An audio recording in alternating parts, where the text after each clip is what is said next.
Ladies and gentlemen, this is October 29th, 2017, and we are at Gerald's Donuts in Araby with Councilman at Large, West Side, Richie Lewis. Death Row side. Yeah. So how's the good side? Well, I'm from the East, so nah. Shout out to Carrie Kyle.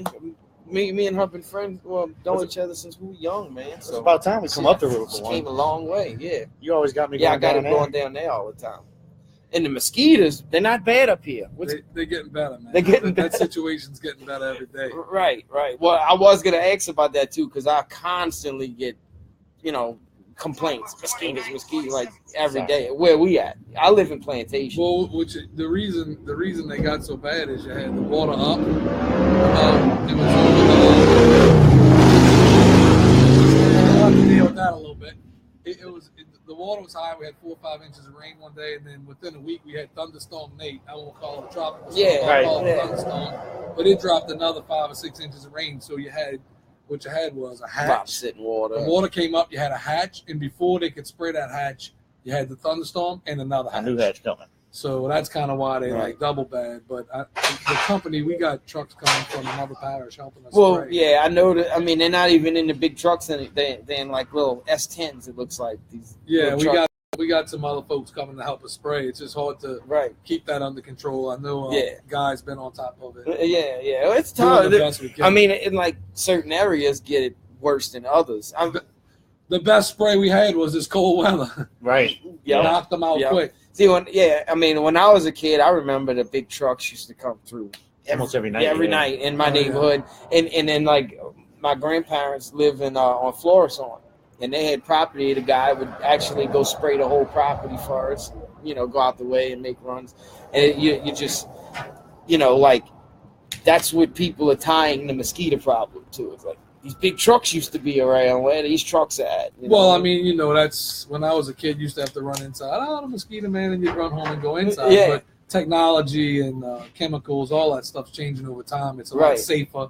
You breathe that stuff when you was a kid. You didn't know what it almost kill you. So that is actually tied into the reason why these trucks aren't around anymore, because the health has right. So you got different chemicals, different sprays, and they apply it different. We've been flying the plane actually the last couple weeks as much as we can too, and nobody knows that. A lot of people don't know that.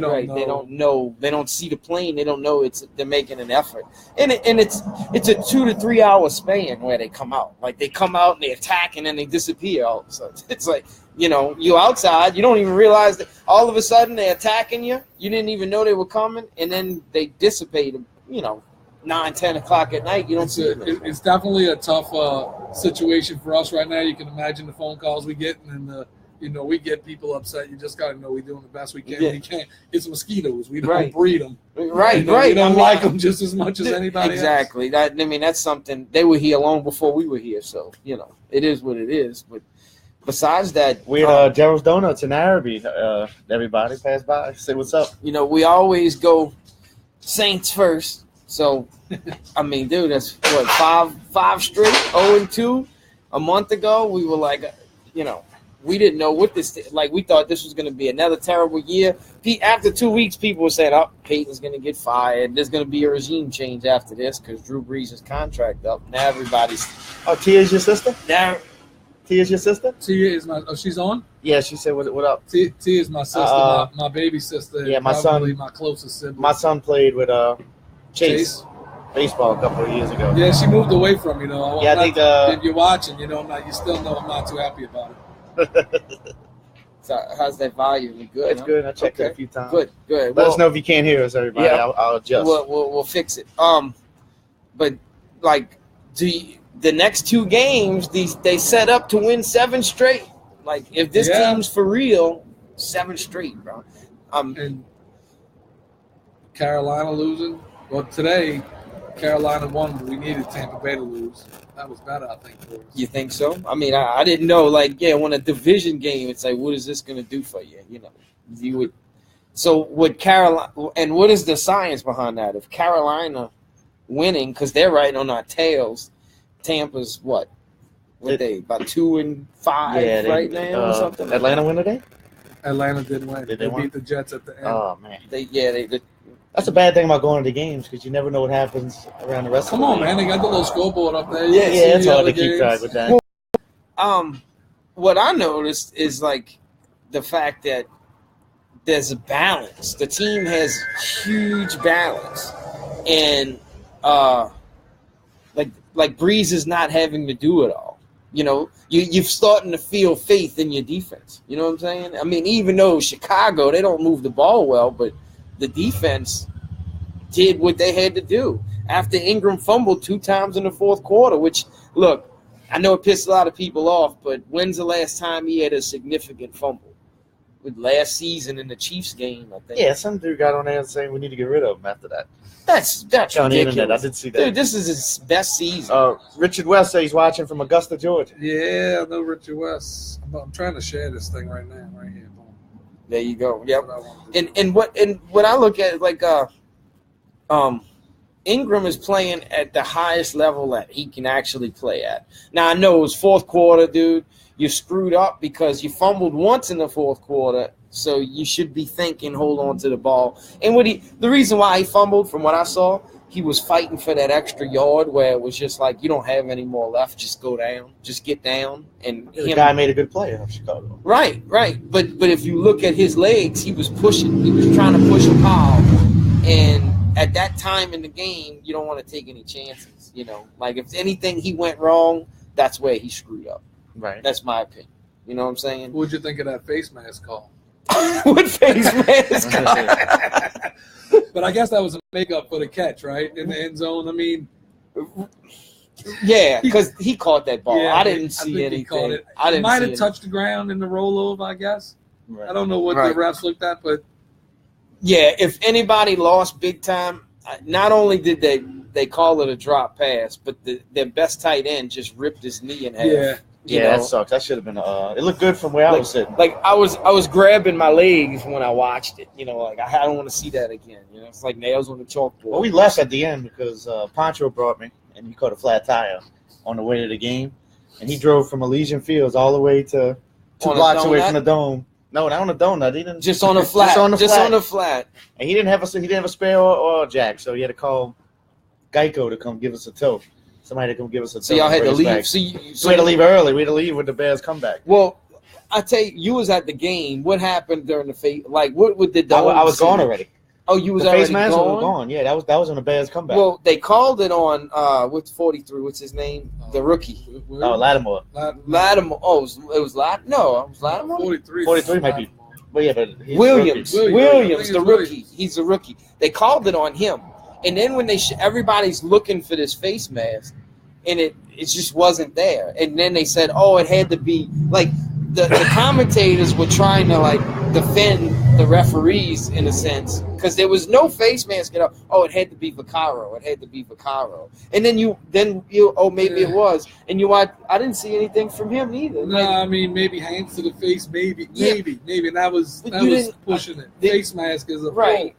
A referee's looking for that jerk in the neck, and it was nothing. Like it was just I don't know. It's like I think that was a give back. For the touchdown, maybe? Yeah, maybe for the touchdown. I think, So that's the way. You think Bears fans are going home thinking if they didn't take that touchdown away, they'd have won? Well, I know we'd have thought it if it had been us. Yeah. That's the Bears hurt themselves good today. They missed the field goal. Right. Field goal, that touchdown. And then the offsides on the field goal from Lutz. Yeah, that set up the touchdown in the beginning of the game. And it's like all those things come back to haunt you at the end of the day. But no. End of the day, the Saints won. Right. It was ugly. Right. It don't matter. Dude, 20 points. Like, that's what I'm saying. Like, they're getting wins in other places than Drew's having to get in a shotgun position and just throw it through the seams, you know? Like, they're finding ways to win. And the defense is holding up. Yep. Now, the defense, I think, getting better every game. All right. Now, here's another question. Being that the 0-2 start, do you think Adrian Peterson, like trying to find ways to give this guy the football, affected the play calling? The rhythm, what they do? I don't think having Adrian Peterson affected us one way or the other. So you think that 0-2, I mean, it was just I think you got a young defense. I think it took a couple games to get the communication right, to get the vibes right. I think Drew Brees in the first 2 games, in my opinion, was throwing the ball. We did more screens than anything. And I know we do a lot of screens. That's his thing. You're not going to take. I feel like we're more north-south right now than we were in those first 2 games. Downfield, yeah. That's just me. And that goes to show, like, people that say Breeze don't have the arm anymore. Well, he's got enough to throw it to Ted Ginn when it mattered. You know what I'm saying? I mean, he got the ball downfield. He got what we need. He still got the gas in the tank. And so, all right, right now, let's say we play Patriots next Sunday. We win. Patriots been playing good too, huh? Did they win tonight? I don't know. I think they 5-2, just like we are. Yeah, they won. They played. Chargers. I think the Saints are as good as anybody. I think so too. I mean, they're not. As long as you can get a good defense, and the only thing that kind of concerned me today, it looked like Chicago was getting to our offensive line a little bit. Chicago's defense is for real. That's a top 5 defense. Yeah. I mean, they were getting pressure on. They could beat anybody who's out of sync. Drew got sacked. Yeah, sacked 2 or 3 times. Yeah, and that don't happen. And he got hit too. It wasn't like those Breeze just going down because he knows it's coming. They got after. They came in at 4-2, so no, they were 3-4 today. 3-4, yeah, 3-4. Man, I don't know what my Sunday ticket was.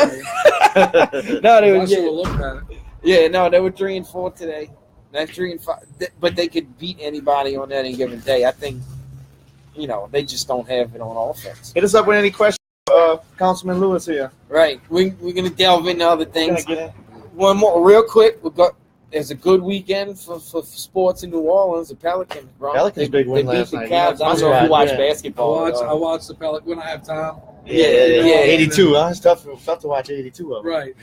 If I'm going to watch TV and they on, I'll put the game on, and then I'll do do other things while the game's on and just kind of keep up with it. Because half-heartedly watch it, Yeah. And the World Series is tonight, right? Yeah. Yeah, the Cubs got knocked out. The baseball season's over.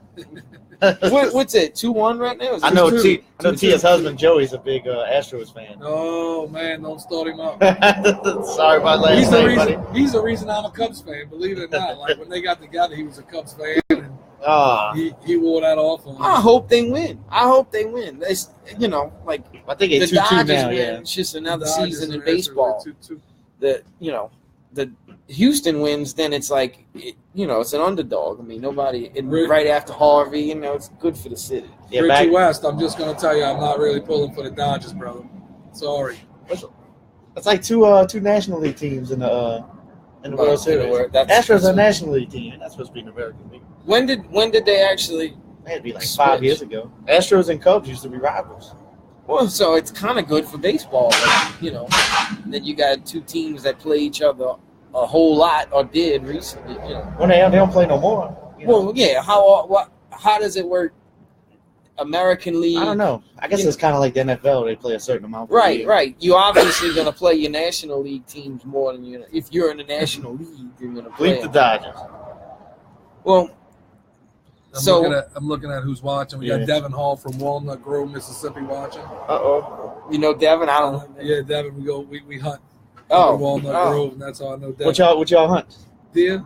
Okay. Deer and beer. Well, we hunt both.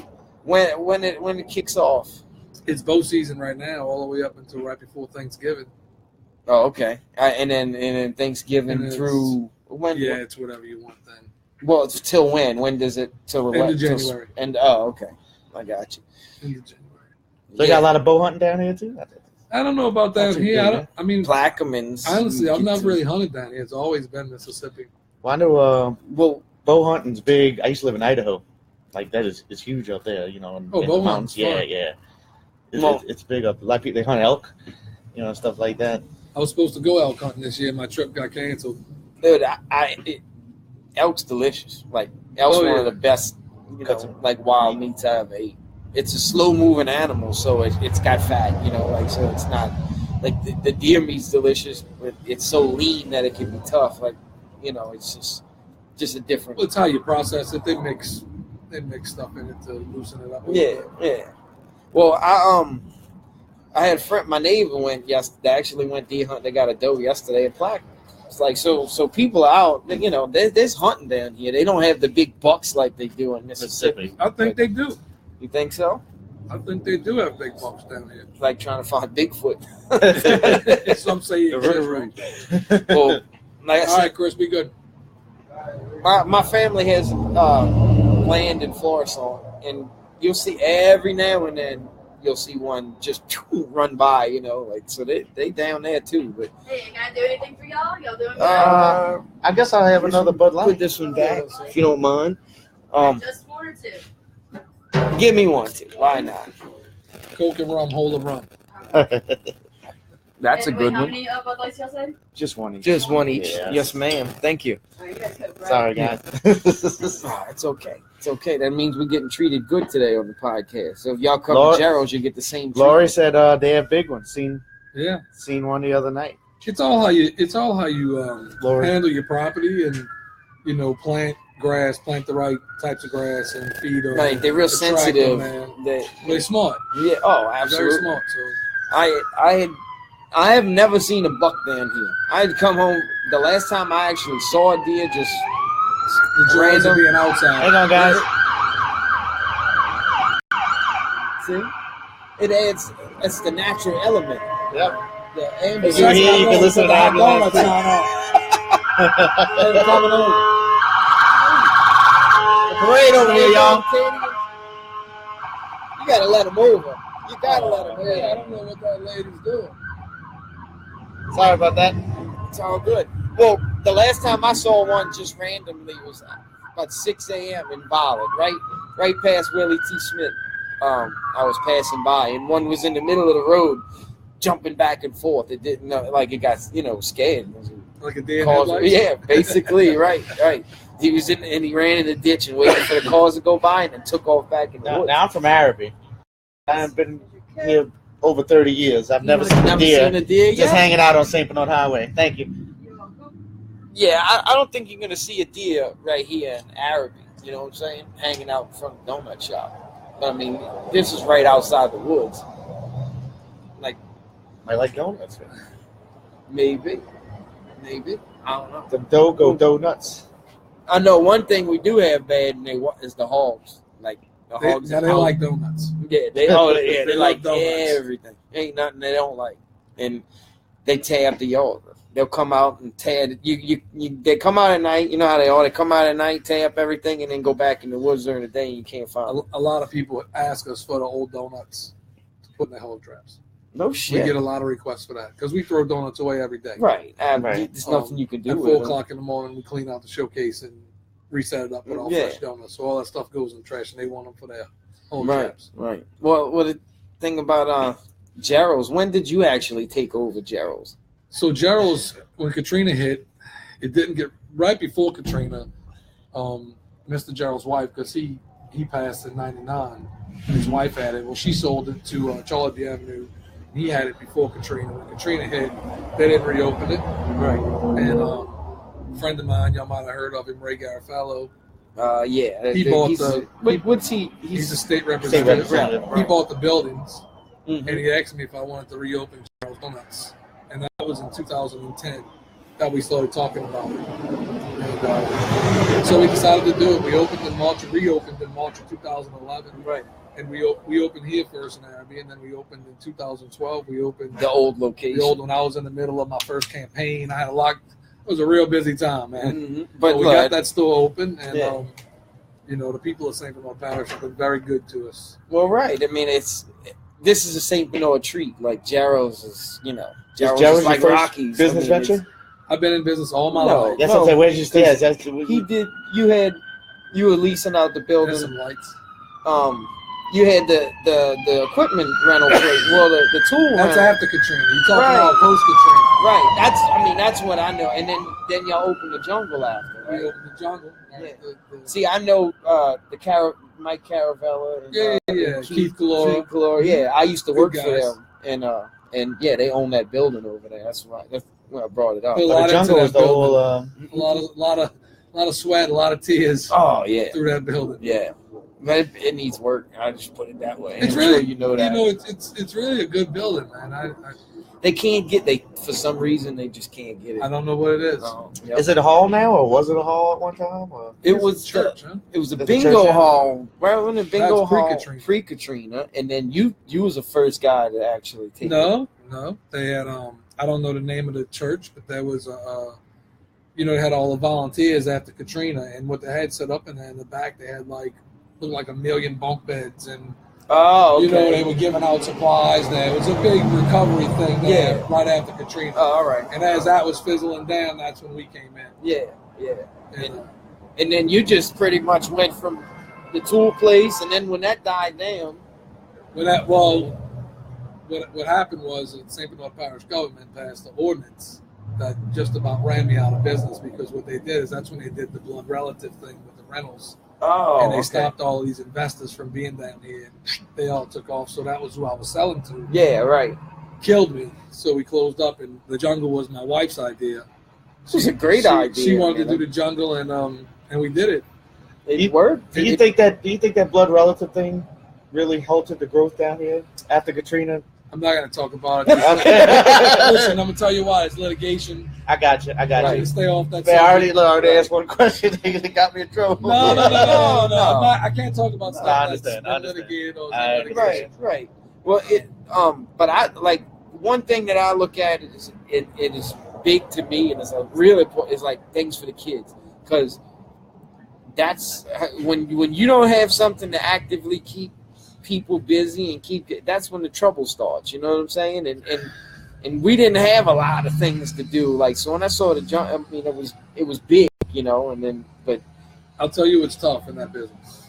It's hard to be in competition with PlayStation and Xbox. Oh, absolutely. When you talk about go to the jungle or even the little celebration place that was by the show, and you give your kid $20 to play video games, and they spent it 10 minutes later, they 20 minutes for Right. And you could go to GameStop right there and get them a game for $20, and it's tough to compete. Yep, it's tough to compete. Absolutely. And I learned that the hard way. And then and you dealing with franchises too. Of course, you're not gonna have the same everything that Chuck E. Cheese can offer 20 minutes away. Well, you're in a building that's 12,000 square feet. Just to air condition it, just the rent, the overhead, in something that size. Right. Is everything's big numbers. Right. So you knew when it was time to get out. Looking at the numbers, you know. Yeah. Well, we never had a choice. Yeah.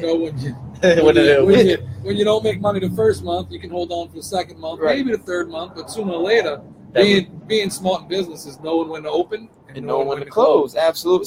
So what? Y'all at least a year, right? That place. Yeah, we were longer than that. We were 2009. We opened in July of 2009, and I know we opened this in March of 2011. The jungle was still open when I opened this Gerald. Oh, The okay. jungle was still open at the time, and so sometime in 2011 we closed. Yeah, and then the celebration I did, you had nothing. No, that was somebody else. Yeah, it was somebody else. And I wish they would have made it. Right. I want every business down here to make it. Yeah, especially mom and pop fam. I always try. If I have a choice, if I can get something from the mom and pop shop, the small business, I'm gonna go there first before I go to Walmart and buy it. It's just me. Give us your questions, guys. Yeah, my little sister just hashtag USA Beepers. Beepers and pages, man. That was a big. Oh, yeah. Dude, that Beeper World? Beeper World, yeah. I was about to say, that's not the one in front of Showman. That's No, but the Browns owned the Beeper World. Billy Brown, Pat Brown, Danny Brown, and my wife worked for Beeper World. Oh, okay. I'm going back a long time. Yeah, no. You remember the beepers were all cell phones. Yeah. The kids got to have the cell phones and decorated the accessories. Yeah. They probably made just as much money off accessories, if not more, than they made off the beepers. But they had the right spot too, though. Very good. Right by the high school, right there. Very good business. Yeah. That Sonic Records. That guy probably made enough money to cash out. Records and cassette tapes thing of the past. Yeah. That's a whole nother story. The whole. I'd like to say it was before my time. Yeah, it was before. Honestly, this what's going. It turned us into has-beens. We sold a lot of records out the trunk. And just when that was gone, you had to be tech savvy, and if you're not, you lost. You're Stone Age, yeah. Yep. All my music comes from satellite radio. That's it. It's streaming now. Like, and me too. And then even that's kind of on its way out because they charging you for it, and there's some ways you can get streaming music for free now. Yeah, easy. That it's not when you're not tech savvy though. No. That's what I'm saying. Like once you figure it out, like the Amazon Prime, like blows the satellite out the water. Yeah, like you can just get it up in your truck. Well, your Bluetooth. You can get Bluetooth. Yeah, I got. Well, I have an auxiliary plug, and I just plug my phone in. All right, Darren, be good, bro. And I listen to music that way. Between Pandora, Amazon Prime, and YouTube, Spotify, I'm pretty much covered when it comes to what I want to listen to and emotion. And music, we lost a legend, Fats Domino, passed during the week, and I've never met the guy. I'm sure he's been in a parade down here before, and I didn't realize it. I've never met the guy. The closest we did was we did a show with his nephew or something. Yeah, right. We had a relative, one of his relatives. We had done a show with, but I didn't realize how much he'd done for the music business until after. Like people say, the Beatles wouldn't be the Beatles if it wasn't for Fats Domino. Like he helped these guys. He paved the way for them. How you paved the way for the Beatles? Some guy lived 5 minutes away from here. Right. He grew up right down the street. He was big. Oh, it's good, really good music, and like I said, that, and like he was rock and roll. You know what I'm saying? Like it's amazing to say like this dude made rock and roll what it is today, even though rock and roll is not even rock and roll anymore. I don't think anything's anything. Yeah. I'm preaching. I'm preaching right now. I'm not singing. So what made you go into think about politics? I mean, is that something you've always thought about? I've been in business all my life since I was 17, and actually, when I opened up the jungle, we were in the process of opening up the jungle. The red tape of getting the business open through government was just, it was incredible. I was so frustrated and so aggravated with it. There's got to be an easier way around. And the only thing you can do to fix it is run for office, right? And honestly, my first campaign, I was surprised I won. I was really just looking to be heard, send a message like for business owners, and I won. And I remember waking up the day after I won thinking, all right, the heck does a councilman do? Yeah. And I mean, you want to do things, but there's a process to doing it, and if you don't know that process, you're going to struggle to do anything. So through a learning curve, and I mean, Guy McGinnis was a council at large when I was a councilman. I learned a lot of stuff from Guy. Him and George Cadillac was super smart. Yeah. I mean, those guys were really, really good leaders on the council. So, like, when you first got in, you was a district councilman, right? Yeah, was it District C. So when you get in, you just green, just like anybody else is green to a new job. And you just really, there's a lot to learn. Like in those 4 years, how much different do you feel as a once you're on the inside, it's got a different look. It's a big difference. A lot more confident, knowing the laws, knowing which way to go, knowing how to get something done, rather than reading. My first year, man, I spent a lot of time, a lot of hours in government learning. You have a budget. I understand a budget. I got a budget in Gerald's. Right. I'm the king of that budget, right? With the stroke of a pen. Yeah. I changed something in the Gerald's budget. It don't work that way in government. It's hard to make that transition and understand how it works. And, at the end of the day, you got to understand that it's the taxpayers' money. And I think, a lot of not now. I mean, I'm going to say I think Guy's doing a really, really good job with our parish, but you got to understand it's the taxpayers' money. And when they don't understand that, it's a constant battle. Yeah. All right, we got a question from Kelly. Oh, Lord. What is it? I'm going to ask him why. Really, Kelly? That's where we're going to go? I'm staying away from that today, Kelly. Oh, Lord. I didn't know that. I'm going to... All right, the question... Let me ask a question. So you voted No, I'm going to try to phrase it right, but I'm trying to ask how she asked it. Is that a he or she? Well, if everybody's watching, they see it too. Why he wants to close the fire station down? That's true. They do see it. So first of all, let me say that myself nor any other councilman wants to close one fire station or wants to fire one fireman. That's a misconception that's being put out there by certain individuals for a tactical reason. We all know that the end of the year is budgetary times, and right. We have budgets to do. We've been working real close with the chief. He's been coming up with some real creative ways to fill the gap in the fire department's budget. For me, I just said it's taxpayers' money, right? So I believe that the people of this parish voted a millage of what they want to spend on their fire department, because it's really the people's department. That's their decision. And I'm going to try to say this. I don't want it to be ambiguous and come out the wrong way, but the fire department wanted to turn in a budget that was higher than that number. And I mean, it's my job to say, look, guys, we can't spend higher than that number.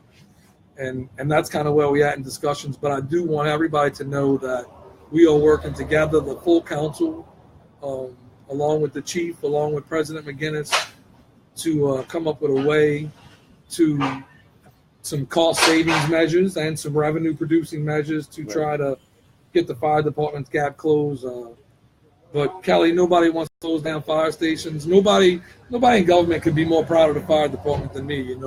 When I first got elected, we was talking about District C, and we inherited the budget from obviously the previous council and previous president, and we going through it while they were pulling from a fund balance, and we realized they weren't going to have enough money. And my very first year as a green councilman went with that $32 fee.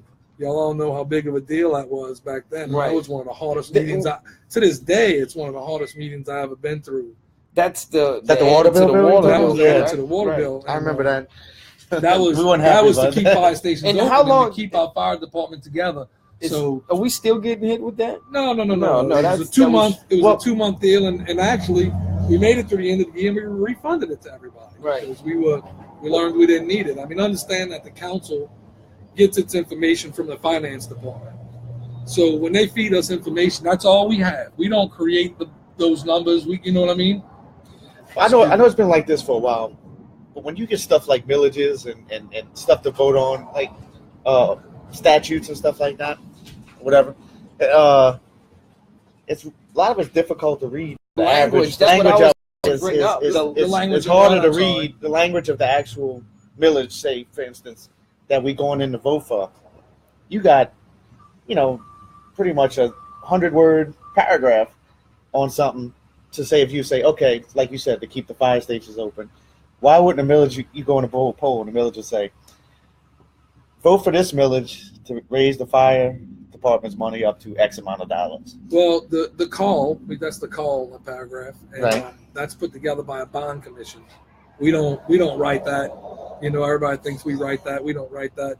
The bond commission writes it in a way that it has to be written for state legislation and for local legislation.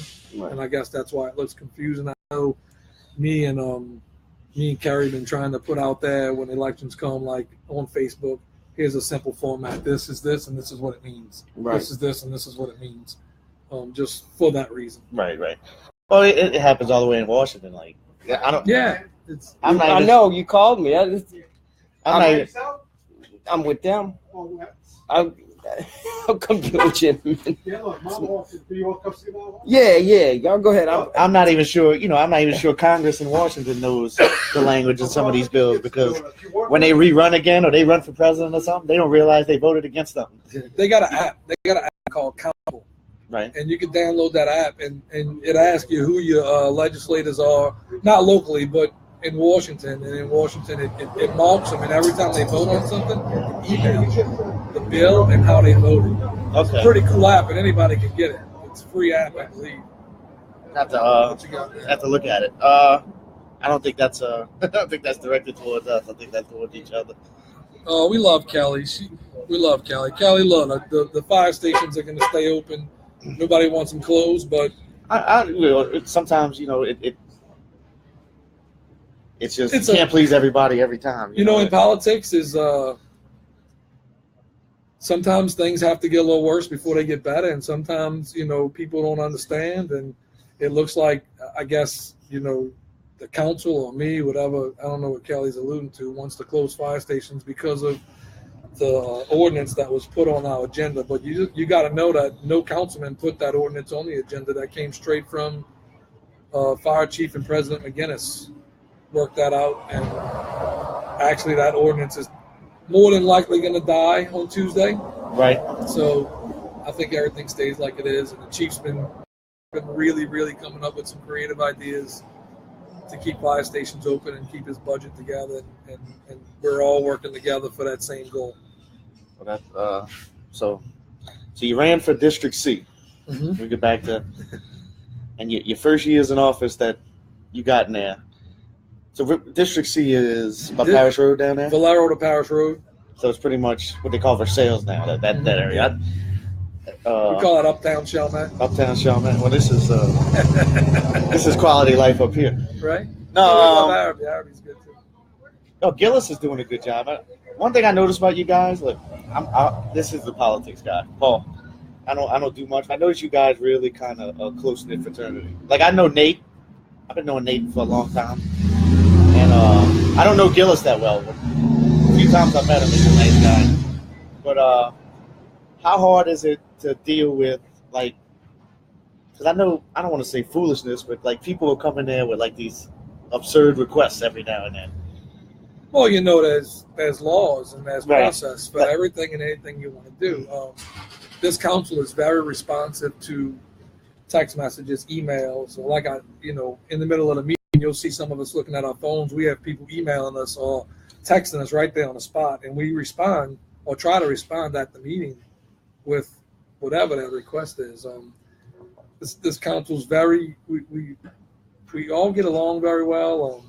The flow is good, not just with the council, with all the politicians, and the sheriff, the DA, the president, the council, Randy, everybody getting along is why you see positive things happening in St. Bernard, because you have everybody pulling the wagon in the same direction for the same reason. Okay. Well, I know a lot of people ask, I have a theory, why we don't have big restaurants, big chain restaurants or stores that come down here.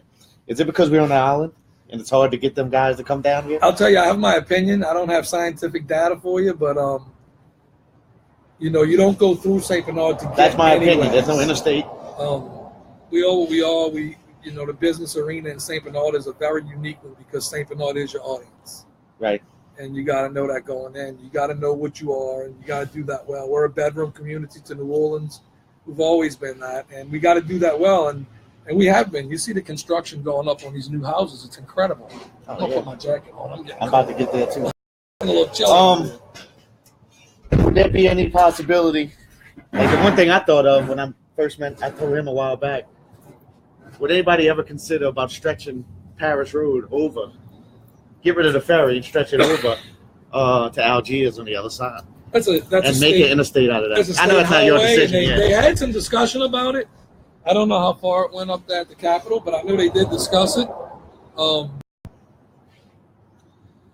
They did discuss it. So, if that's going to happen, I doubt I'll be around to see it. Yeah, you get a Judge Perez exit for Chalmette. Yeah, people get off right there. Look, it'd be like the expressway. You gotta pick your poison a little bit. You like your quaint little community. Yeah, if you do something like that, if you like St. Bernard, the way it is, and easier to control crime, easier to maintain. A lot of things are easier because of where we are. And I get that it's a burden sometimes, the two bridges and all that stuff, but I don't know if I'd like a major thoroughfare. I'm on the fence. Right. I agree. It's not far to get to Slidell, 30-minute ride to Slidell. Same thing in Metairie. To Metairie, yeah. I work there every day. So, let's see. Someone asked about mosquito control. We kind of touched that at the beginning. Michelle, don't you need to be at work in the morning? No sports. No. These are, sports. Come on, recreation. Yeah. We're not going to talk a lot about it because it's all controversial with recreation. But I like it. I think it's doing well. You have people that are really proud of their booster clubs. And well, I'll tell you what. When my kids kind of grew up in the draft system, and parents the whole time during the draft system were saying, "I wish they'd go back to the parks so these kids can play together every year." And as soon as they go back to the parks, why they mess with it? I don't know why they mess with it. You're not going to make everybody happy, and I think everybody understands that. Everybody understands that you're not going to like every decision that's made. I think it was a good decision. I like the zones. I like, letting the parents have more control. Right. the least things you could have government involved in, the better. It's better. I think, you know, I think the parks can use a few more volunteers and stuff. I know Carolyn Park has been having problems getting volunteers. Some kids don't play sport. Bowling alley would be more of a private business. Like kids that don't play sports. Let me address that. We got a leisure program. You can contact Denise Montalbano at 278-4200. And there's a leisure program, and they do other things with kids, crafts and painting, exercising. I don't know. They got a whole list of things. How you spell her last name? Whose last name? Denise Montalbano. Spell it the best way you can, bro. I'm trying, Denise, if you're watching. I believe there's a calendar on the St. Bernard website. Well, I'm going to put it on in case people watch after. I'll put it on. That way people, what's the number? 278-4200. And then this is for the leisure program. The leisure program. I think the calendar of stuff is on the St. Bernard Parish government website. I get emails all the time, so there's definitely stuff. But they may only email the kids that are already in sports. So maybe the kids that don't play sports, like she's saying, she might not get the recreation department emails. So, but I do get leisure. Like, they got all kinds of stuff. I always see, you know, like craft classes and dancing and whatever. You know, that's a bunch of stuff. They do other stuff. They got the karate down there. It's something that President McGinnis started. I think it's a really good program. So, well, since we were talking about rec, a lot of people have an issue with the Parish Park. You hear it a lot, or? I don't hear it a whole lot. I know you don't deal with rec too much. President McGinnis hears it a good bit, I'm sure, and I think. But I think that's the reason why we got two nice hotels. I think they're going to build another park. I think they're talking about another park. So you're not clear to know how much money the actual travel tournaments actually bring in to the economy per weekend. Oh no! The travel teams and the travel tournaments that they host at Versailles do very well for our parish. That's an outside deal. They rent the park. Yeah. But a lot of that money goes to the rec department, right? Yeah. The rent. Every bit of money made through those parks goes to the rec department or the booster clubs. Billy Cure, you can come have a donut. Come on, Billy Cure. Oh, you forgot I got my Gerald's jacket. Yeah, what the? Dude, I'm he's coming over here. Look, he's coming back like Marty McFly over here in the future. When your grandma pulls up, the world stops. So that's all right. Look, that was a surprise. She's like, "What are you doing?" That's right. You just left it in my hands. I was just fumbling it like Marty. No, it's okay. You got a guy who does politics for a living. He kind of carried me. He knows how to keep the words rolling. Look, he knows I don't know anything about politics. I got a text. If I talk to him about politics. Shout out to Mark Skiro. I just got a text message from my boy. Like, how you just gonna get up and walk away from the podcast? That's what I'm talking about, Mark. Don't leave me out here hanging like this. Shout out to Mark Skiro, man. One thing, I don't know if y'all brought this up. I don't know where y'all were at. You brought it up already. The Bywater situation. No, we didn't bring it up. Like, rumored? I don't know how official it is about them fixing Old Araby up along the river and kind of doing like trying to make it the new Marin. Extension. There's some discussion. It's not official. It's that discussion. I mean, there's some attempts. I mean, Old Araby, not Old Araby, but Araby as a whole has come a long way. I mean, look at the project here. Look at the streetlights and the trees. That's all brand new, guys. That's not even a year old. I know they're redoing all the streets. We got Conseco opening up. No shit. Next door, so we can have a grocery store right here. Oh man, yeah. Araby's on the move. The Araby's Nicotia's, huh? Yeah, it really Conseco's a little big, I think. What? Oh, what? Conseco's a little big. They in Metairie. It's not a. Oh, this is actually. It's a grocery store. It's a franchise. Yeah. It's not a franchise. One guy, Sinasio, owns all of them. Super great guy. Mm-hmm. And he wanted to. He lives in St. Bernard Parish, and he wanted to open one up in St. Bernard. So that's what he's doing.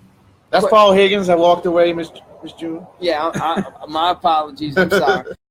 Actually, like when something like that happens, like when you want to open up something like a grocery, what kind of permits and loops you got to jump through to actually? Well, actually, this is the kind of question Michelle's kind of asking right here.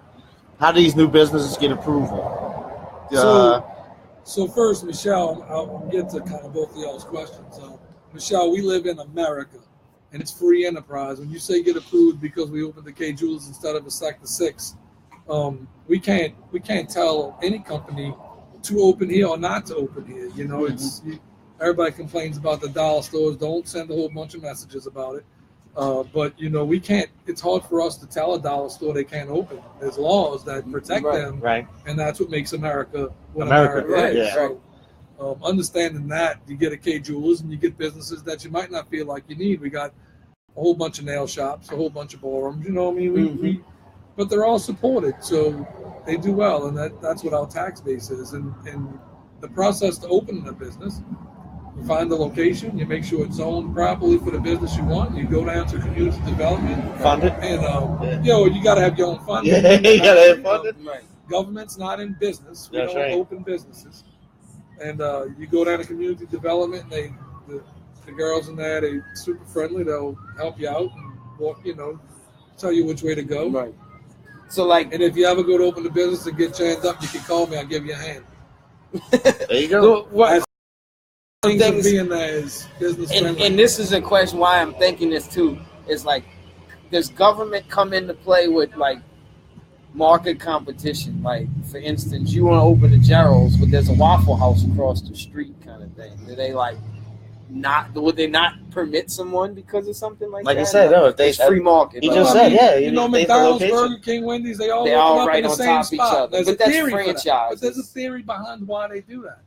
They do that because when you want a hamburger and your favorite hamburger is the Big Mac, but you're passing Burger King, you might not flip around and go 2 miles to McDonald's and say, I'll just get a Waffle. Yeah, right. So all them guys get on top of each other, and look, it works. Oh, absolutely. It's proven that Dude, you can open up a McDonald's in the middle of the woods and it's going to sell. How many people go to that Burger King right there on Judge Perez?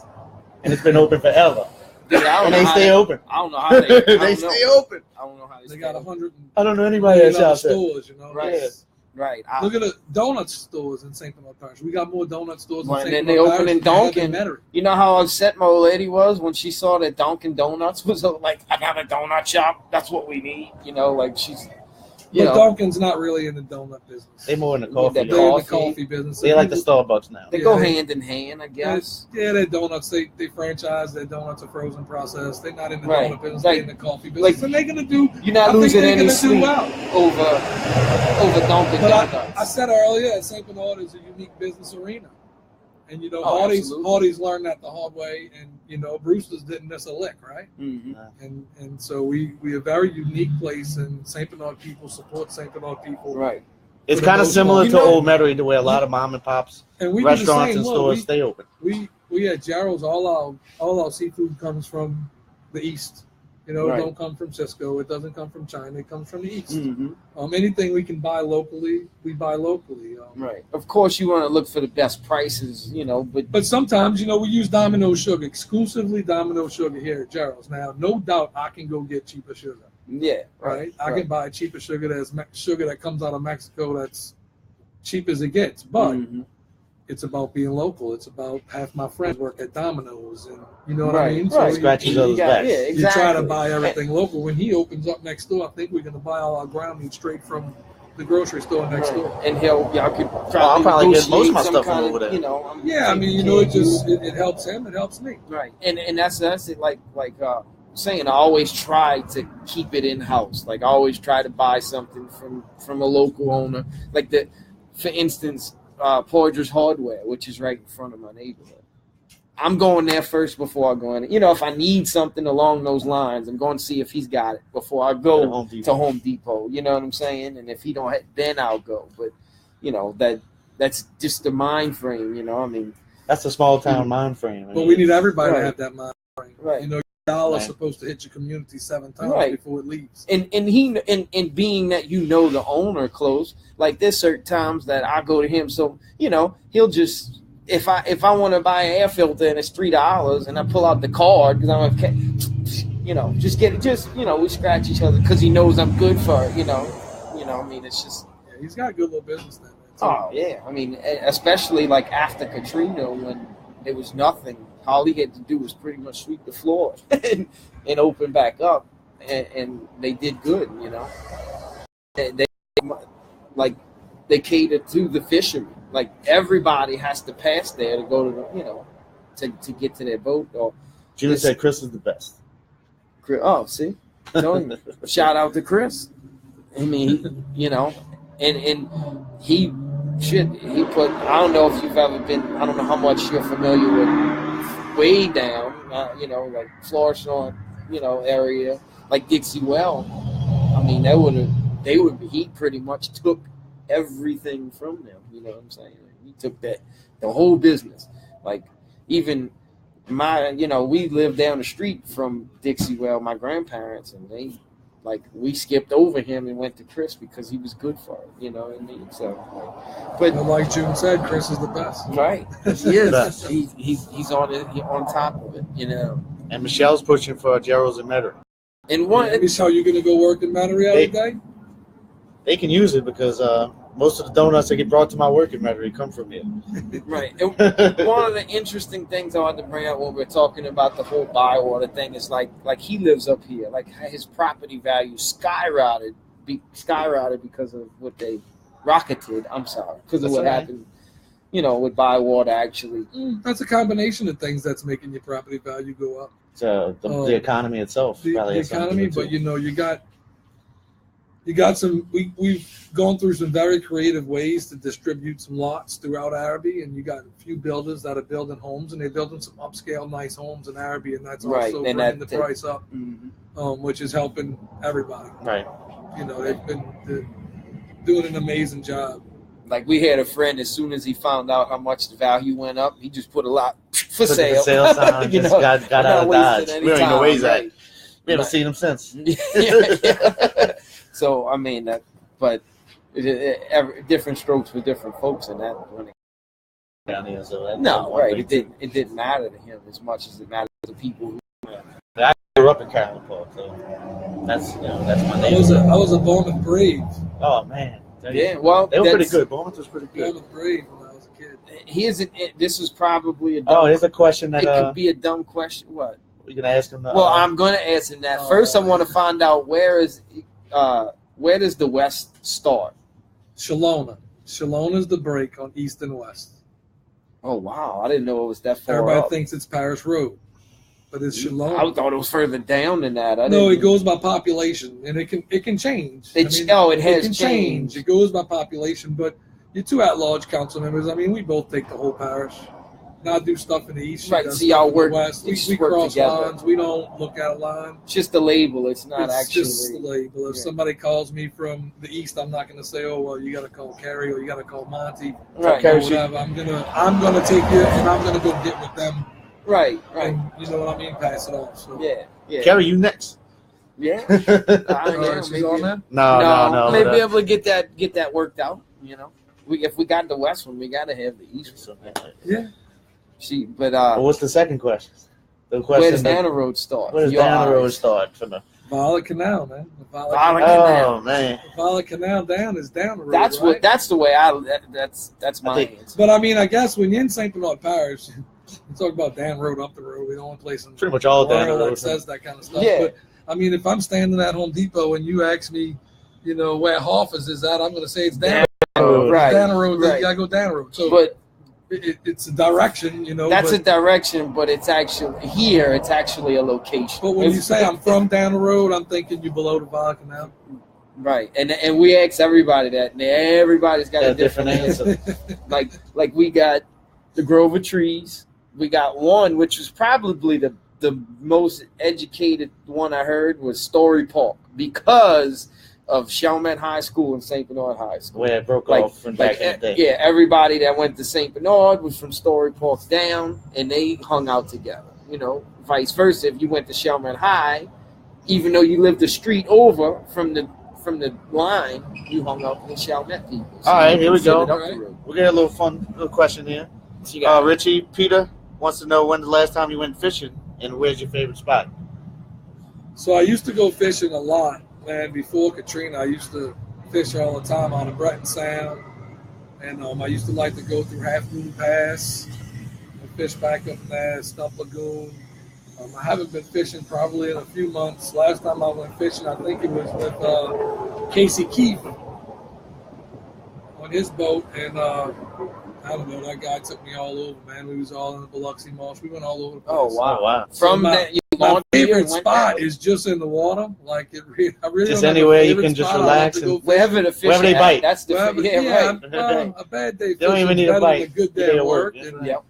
You know, we live in the best spot. But yeah, I used to go fishing a lot. You just went fishing last week. I took the boat out Monday, and when I went out, man, the wind was whipping.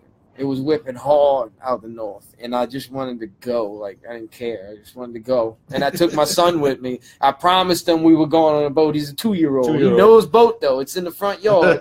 boat. And we went down to – when we went out of Bayou Bienvenu, it was easiest. For me, it was the easiest route to take. It was one somewhere I could run in and out. Try to jackknife your trailer. No. That's what I did last year. That's a whole nother story. Yeah. Go move the trailer. I'm gonna start the boat.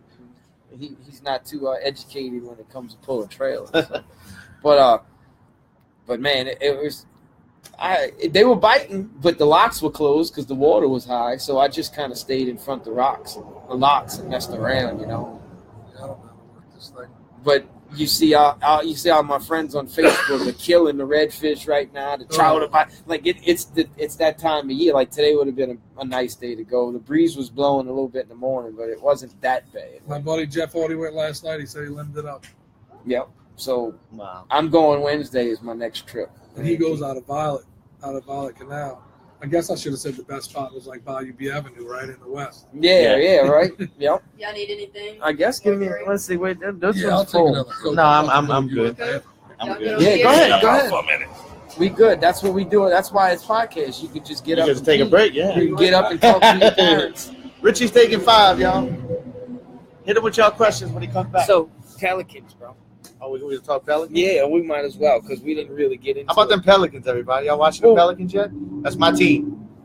So y'all lock yourselves in. Being that they was the Cleveland win for real. I think if they play offense like that, they move the ball like they do. They can. And Drew Holiday's aggressive like he was last night. Dude, the bigs are gonna give you their numbers. They're gonna get that almost every game. Right.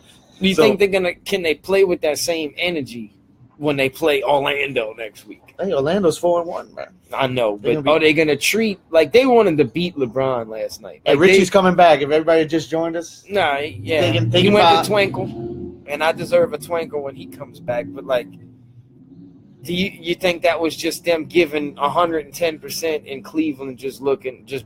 No, I mean Cleveland been losing games, so they kind of gotta.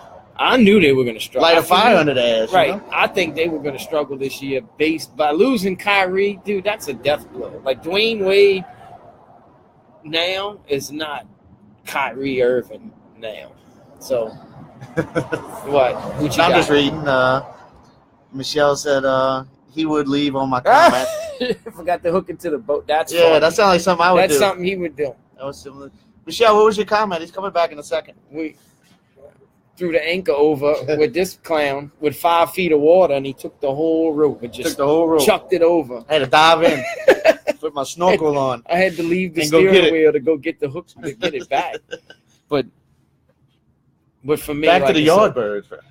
Yeah, I mean, what you think? Think they 4 seed? No, 5. I mean, tough to make the playoffs. Why? Huh?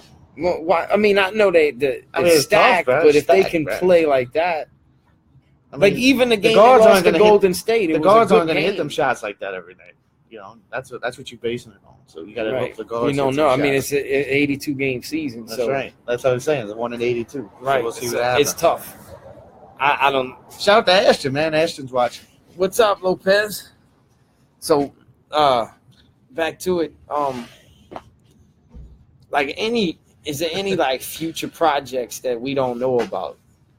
Like that's just being talked about in-house right now? Like a lot of it's out there already. I mean, economic development's working on a few things that we can't put out there. It's a risk because you don't. If you say something that don't happen, then typical politician. Yeah, no. I mean, there's always some things in the work. You throw enough mud against the wall, you try to get some of it to stick. It's not always going to work. Yeah. But everybody knows a lot about the talks in the bowling alley and what's happening down at the Kmart site right now.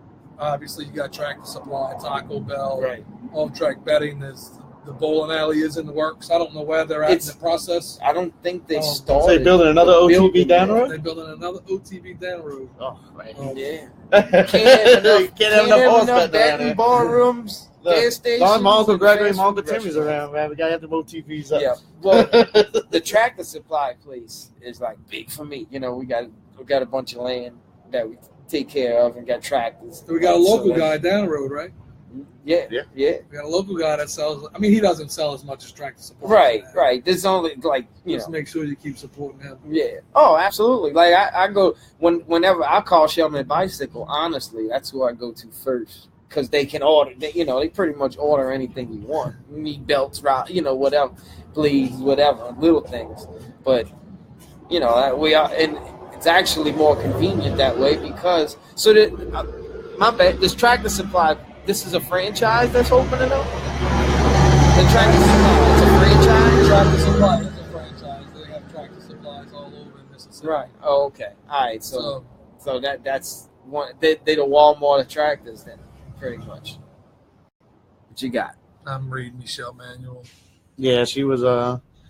I didn't see that in the initial comment. She said she can't eat here because the mosquitoes would carry her. Oh, that what that is? I missed that one. We got no mosquitoes tonight. Come on over. Yeah. It's a beautiful night out here. Like a little breeze, but it's nice. How many nights light coat on? This in Louisiana? Yeah, you can't get. This is the best weather we ever had for a podcast. Yeah.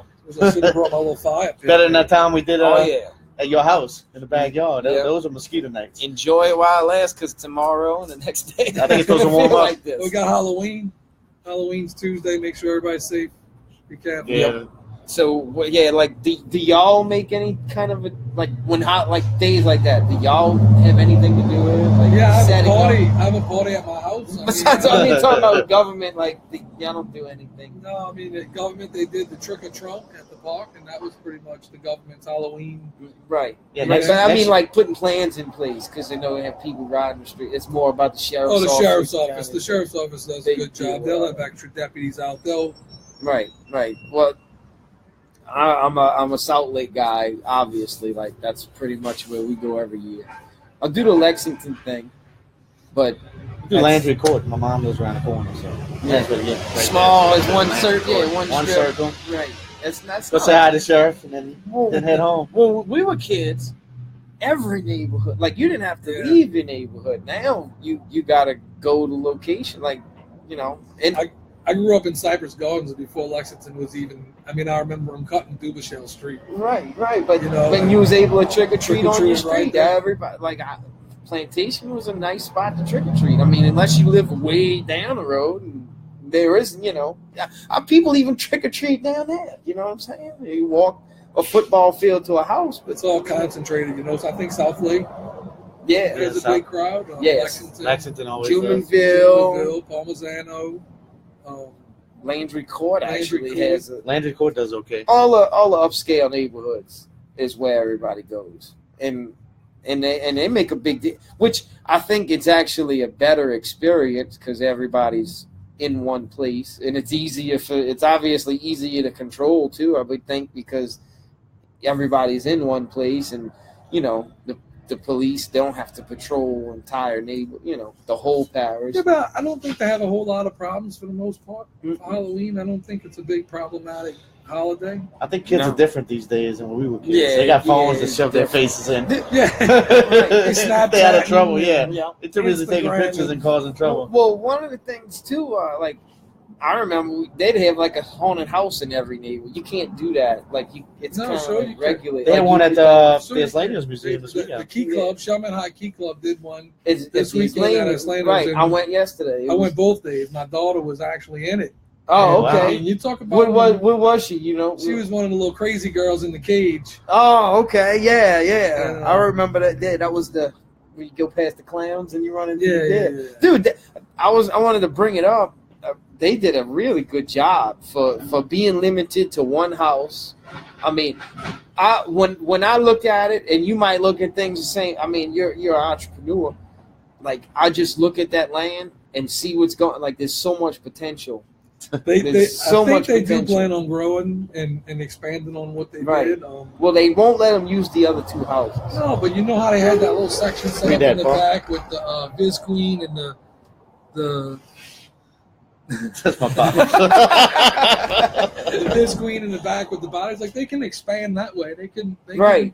Well, that's what they were doing. That's what they were saying. They're gonna put up tents and try to go the other way rather than go. And I think what they did was absolutely amazing. And in 2 days, with all the other stuff going on in the parish, Voodoo Fest and all the things people like to do this weekend, they still had almost 700 people. Wow! Show up and go through that, and it really wasn't advertised. It wasn't, and it was so good. Like it was. I mean, they had a storyline. Yeah, the first right. You know, had that little storyline that they brought you through every room too. Yep. It was the first. Really cool. Yeah, the first ad I seen, my cousin shared.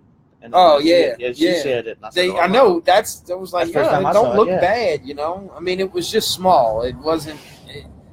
It wasn't it wasn't big. They never had a lot to work with, but what they did, they made the most out of what they had. Well, these are kids that they go to school every day, you know. They got a lot on their plate. They wanted to be successsual. Shout out to the football team, really Chaminade football team. They're killing it. Oh, they'll kill it. Yeah, they do awesome. Coach Tucker's doing a good job with them. So what's the record right now? I don't know the record. It's pretty good though. I don't know it. I mean, I only remember losing one game, 1 or 2 at the most, huh?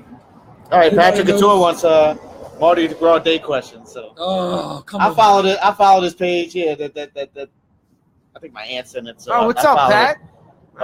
Hit me with it. The Mardi Gras Day back in St. Bernard again. Susie Park, man. I mean, we still only have one parade, and I'm still just at Nemesis. Huh? Well, we have the Irish Italian parade. Oh, the Irish Italian. That's Mardi Gras Day. That's bigger than Nemesis. Yeah, I think the Irish Italian. Nemesis. Yeah, but I rode Nemesis. I love it. Mardi Gras Day is to start Mardi Gras Day back up is going to be a challenge for whoever wants to do it. It's going to cost a lot of money to get it started. You're talking about a cost to the sheriff's office and the cost. Right. A cost comes along with all of those things. So when you look at Nemesis and Irish Italian Parade and even the parades in Metairie and New Orleans, trying to find riders, and it's a lot to organize. I know the O'Neills that do the Patty's Day, the Irish Italian Parade here. Talk to them about some of the struggles of putting that stuff together and organizing and keeping everybody intact and everybody's got to pay their dues, right. And you deal with people that don't pay, and it's just it's tough to do. I mean, I remember Mardi Gras Day. I was a kid. We used to all get in the back of the pickup truck and you'd ride behind the parade and you'd dress up. I don't know if you guys remember that. No, I was real little when the Mardi Gras Day was. People watching this probably remember that, and Mardi Gras Day was awesome. The parade used to go to Judge President, St. Louis Highway. So you'd catch it on Judge President, you'd hurry up and try to make it to St. Louis Highway and catch it again. Right. That's I just don't know. So we asked about the bowling alley. They came from Judge, like where did they make the Parish Road? Okay. So they just covered this area. Yeah, basically. Yeah, it was all right. That's all up the road. Did we way up. That's way up. Look, I would absolutely love to spend. As a matter of fact, I do spend Mardi Gras Day in St. Bernard Parish. I don't go to Mardi Gras Day, but I used to when I was younger. And I'd like to see it here. I just think that it's we need a little bit more population back first. We need some other things to come together first. How far are we from pre-Katrina? That's what I was going to add, like population, like where are we at? So pre-Katrina, based on the census, we were, I believe, 68,000 pre-Katrina, and right now we're right at about 50. So it's not bad. We inching there, yeah. And then you look. I'm telling you, if you haven't rode around and looked at the construction going on in St. Bernard Parish, just in my neighborhood alone, back in Carolyn Park. When I first got elected, and we were dealing with LLT lots, road home lots, and default lots, and we had 5,000-6,000 lots owned by the parish. Mm-hmm. So we had to put all of these programs together that met state guidelines. Now we couldn't just put a program together that we felt was good. It had to meet state guidelines, and to try to disperse these lots in growth for St. Bernard Parish, because we had a lot of houses for sale. But it was all rebuilt Katrina houses. So to try to attract young professionals and a more middle class, we had no inventory of new homes. You go to Covington and you go to these places, they got these gated neighborhoods and they brand new neighborhoods, and that's what the young people want. That's what everybody wants, right? So, the guys in community development did a super wonderful job putting together builder bundle packages and buy build programs and things that we won't have the gated, St. Bernard Parish is only 2.2 miles wide. It's going to be tough to reinvent that, and but we do have an inventory of new homes in St. Bernard Parish, and I think that's definitely helping with our growth. Right, and it's not like being like places like Buccaneer Villa. P, we do it every Sunday. No. Well, every neighborhood's changed, Every neighborhood's changed since Katrina, and I don't think it's all bad. Like I think it's changing for the better. Well, the more people you get, the more potential. The more it's obviously the more opportunities, the more businesses are going to open, the more things are going to come around. Like, and that's I don't know. Like some people don't understand that. Like you hear people. This Parish never the same again, and you go to Chalmette, I don't see anybody I know anymore. Like it's all these new people. I see everybody I know here. Well, right. And one of the things that I know is like where I live, it seems like nothing changed. Like it's all the same people. Everybody I grew, it seems, but in Chalmette, there is it has changed. A lot of people came down here for work after Katrina and liked what they saw and never left. I don't see a problem with that at all. Well, I mean, let's be honest. It's a good thing that happened. Right. That's what I'm saying. I don't see a problem with that at all. I think that's a great thing. And a lot of people left when they did leave and didn't come back, didn't think that this place was going to be what it was anymore. Well, I mean, everybody like a fear was nervous. Right. I was nervous. I didn't know. I'm rebuilding my house, and I don't know what it's going to be 10 years from now. It's all a risk, I guess, but I wouldn't live anywhere else in the world. It's never happened anywhere before. And I've thought the rebuild that we had to do here. Yeah, it was the first time that happened. Like I thought about it when I'm sure it crossed everybody's mind. Like, all right, if I don't come back, what's gonna happen? I just had too much to come back to. I felt for me to leave. You know what I'm saying? But I mean, you got to do what makes you happy. And people that left and never came back, if they're happy, man, I'm happy for them.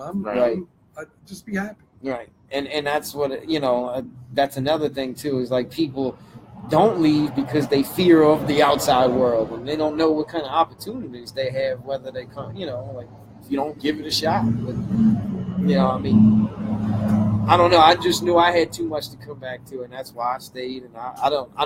Oh, Richard was on Seal Drive. I grew up on Neutral. Richard West, Seal Drive. Yeah, I grew up on Neutral. Right. 228, Rich. Maybe 228, 224. I forget his address. So, Rich, what's in the future for you? What's in the future holds for you? We're a long ways away. We're talking business, years, right? You got talking business. We're talking whatever. We're talking business. Richie Lewis is, The future for me is right now. I'm happy right where I'm at. Right. Council at Large West.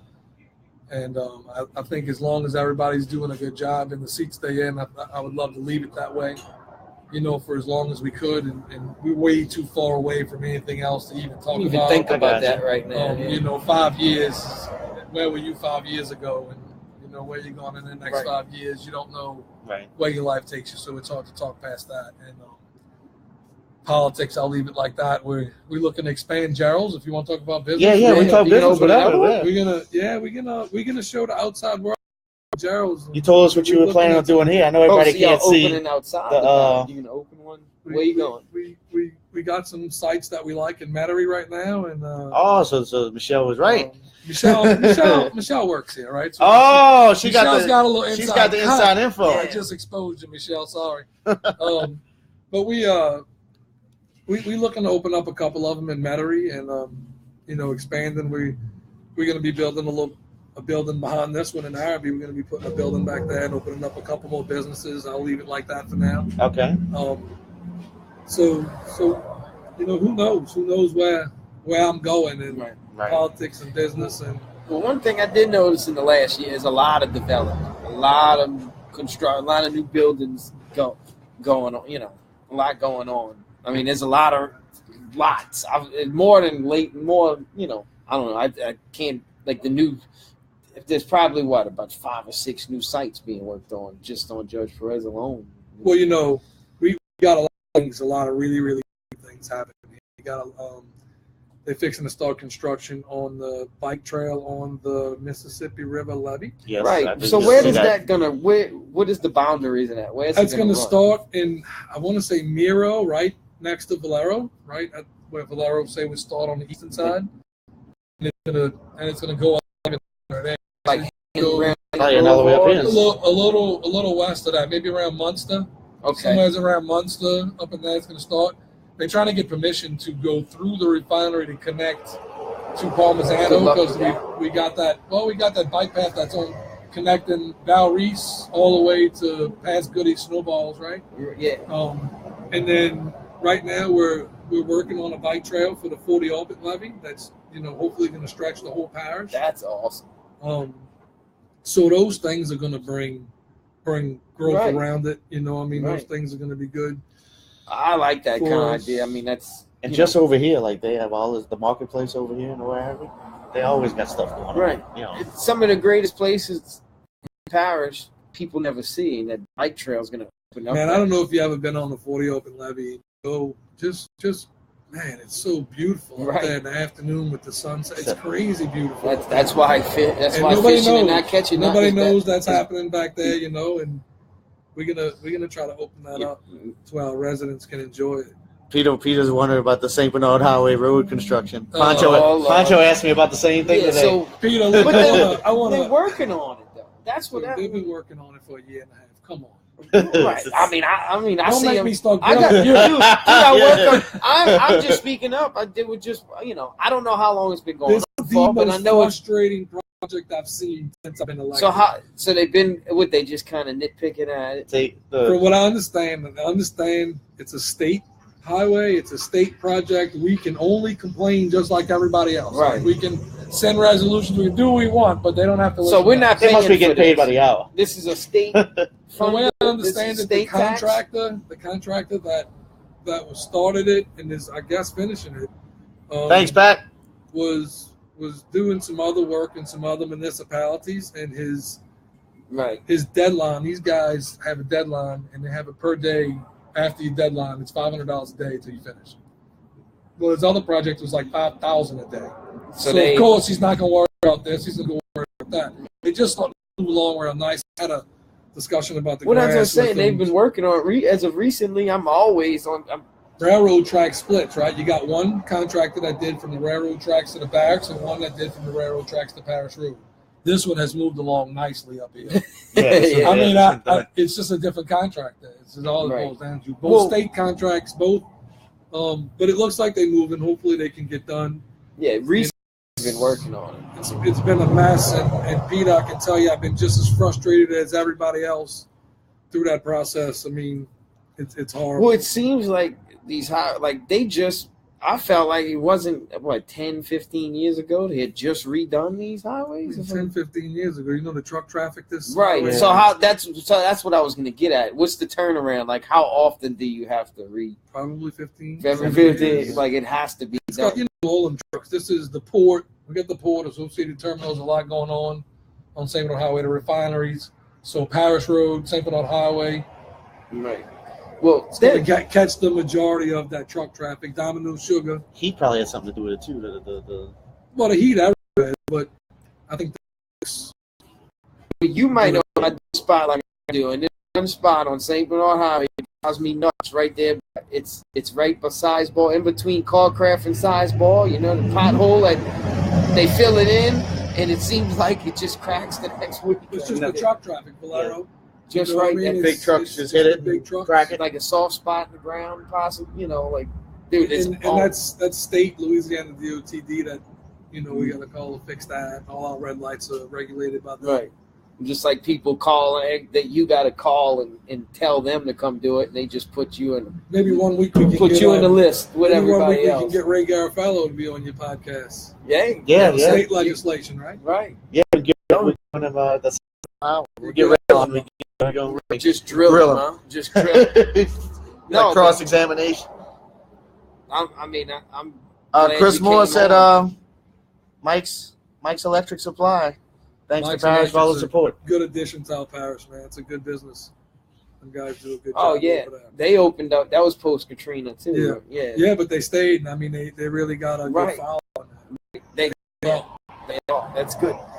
Yeah, and one of the tough things, that's what I lost. We lost the conversation. It seems like for when you're talking about opening businesses down here, the toughest place for people to stay in business, it seems like, is right along Judge Perez on the east side of Judge, east west.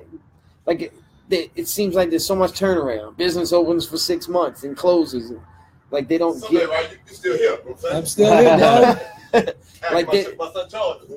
Like they don't get the. I don't know. I don't know if it's just location or what. It just seems like it's tough for people to stay in. They got a few spots. They got a spot right there by the railroad tracks in Arabic here. That place is always up and down. Well, you got. I mean, it's spot and business. Don't shout. I guess All Mine's Eateries in that spot. They've been there a long time. And that's kind of ducked off. I mean, that's an amazing place to eat. Right, and that's one of my little spots. They have some loyal customers, and that's what keeps them going. I mean, Tony's made it a long time. We know it. They're not here. Yeah, that was. I don't think it was business then. No, I think that was. I heard some stories myself. My wife used to work there, so I think that was more kind of like an inside kind of. Yeah, I don't know. I don't know the story. I know the guy Vincent. He owns the Palms. He runs the Palms, and the Palms is doing well. It's pretty much the same thing as Tony's. Yeah, Vincent does really well. Right. Like they had the right there past Wow, in between Dollar Tree and the muffler shop. I think there's a tire shop. What is that? I don't know. It's a tire shop now. Those little businesses like the Sweet Leaf place. It's a good place to eat. I like the food there. Like it didn't last. No, Sweet Leaf was a great thing. I mean, it's a concept, and I said it early on. St. Bernard's a unique business arena. Right. I mean, and then like the Mexican thing they had open before that. Where? Yeah. What was it? What was the name? In that one Munchies. Was it Munchies? Yeah, that one little spot. It's a small building. It's a small spot. It's got 2 parking spots. It's got a lot going. They say locations. Exactly. It's got a lot going against and that's what I don't think the location's necessarily bad. All right, Bo. I don't think the location's necessarily bad. I think some of the schematics around it's bad. When you open up a business, whether it be a Joe's Donuts or a Sweet Leaf, for me, I got to look at how many parking spots, how many chairs I got. Each table and seat is worth so much a year. So I can multiply that out and see if I'm going to make enough money or have the potential to make enough money to stay open and be a business. And so you're opening up based on how many customers you need. You could open up a CPA's office in that same location. You'd probably do wonderful. Right? It's not retail. He's not looking. He only needs 2 parking spots. Right. I mean, it's just depends. And that's what a lot to me like. El Paso's open tomorrow. Like the owner of that. The owner of that building has to have it tough because it's like he can't get a solid business to stay in, and like the El Paso that's gonna do well. Like the Asian that thing I heard. Well, I thought the Asian buffet was gonna do well. Everybody thought it was gonna do well. But when they ate there, I didn't eat it, but I heard when you open up in St. Bernard, you got 30 days. Yeah, right. Right. If you're gonna make it after the first 30 days. Right. Because it's either hit or miss with St. Bernard people and residents. And I mean, I'm a St. Bernard resident, so I'm the same way, right? I'm talking about myself. It's either a hit or a miss, and they're either going to support you or they ain't. Right, and it's an analytic, right? And the way social media is now, like word of mouth gets out so fast, one way or the other. So they gotta come. They gotta come with it from day one. So tomorrow. If it's good, you're gonna find out about it instantly, and if it's terrible, you're gonna find out about it. Yeah, because people go there tomorrow and they don't like the food, they're gonna let. That thing's gonna spread like.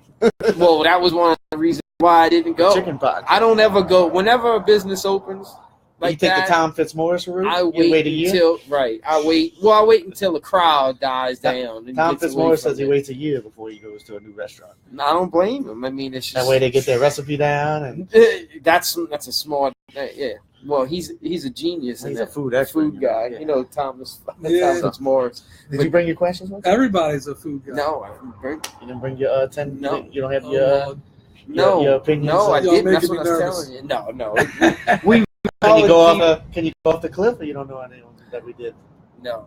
No, can't do it. Not today. All right, We'll save it. We'll save it. We gotta call you. We did a really good job tonight. So I mean, anytime, man. Y'all hurting, patting you back? This was great. Well, I wanted to tell you is that one of the things that we had discussed about it, because we started this podcast from nothing. We were at a Pelicans game, halftime show. We were talking about it, and I was like, let's go do it tonight. Let's start. And where we've come to where we're at now, just like anything, you watch it, as long as you push, you're never going to end up in where you started at. You know what I'm saying? Persistence. Right. And he was, one of the things he told me, he says, you know when we're getting attention, when you're in public and somebody addresses you about it. Are you on that podcast? And Richie Lewis come to us, like, hey, y'all do. I watch you all the time.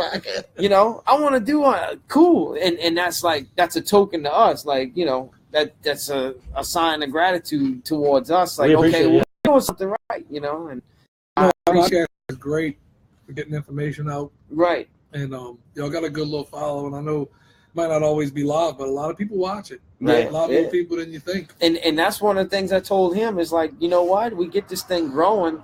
Like during, election season, it could be a good avenue for people to come out because people want to deal with people that they feel like they can relate to, like that somebody who's transparent with them, who's just a regular guy who feel like they can have an open, regular conversation. Like I told you, I debate arguments between my wife and my daughter just like everybody else. Yeah, those are the toughest ones at home. Man, for some reason, I can never win. Nope. I can't win any of that stuff at home. No. Right. You best just throw it in the towel. Whatever. I'm in my work boots today. I worked on my steps all day today, watched the Saints game. Right. Drank a couple beers. And that's how I did the honey-do list today and felt like I didn't get nothing. I got to go do the honey-dos after this. Right. Well, that's because you were partying all day. That's what. Yeah, I was out all day. Yeah, you were partying all day. So that sucks for you. But we'll call it a night, man. Hey, thanks for watching. Thanks for Richie for having us over here. Right. And we'll get you back. These are definitely. I'm not saying this because he's sitting right there. These are definitely the best donuts in the metro area, as far as I know. And let me say this: we have something new. When you come in Gerald's Donuts, you have to ask when you're going to buy a dozen. You got to ask for a Gerald's dozen. A Gerald's dozen. A Gerald's dozen. It's not the same as every other dozen. So what? So it's just a Gerald. Oh, just ask for it. Well, it's basically what we do is we give you the donuts and we put a donut hole inside of each one, so you get a whole donut.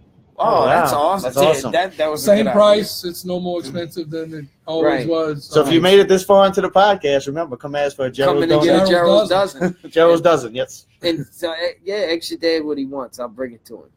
You gotta get with your pops. I'll bring him some donuts. We have to call him. He's not watching it. He's watching the Astros. Thanks for having me, guys. Thanks for coming, guys. See us. Yep. Let's see what the so see us next Sunday. Next Sunday. We don't have a guest yet. Yeah, we'll give you our time. You know how it is. We share it. We like to be freelancers. Let me make sure I don't delete this before it goes out. So peace, y'all.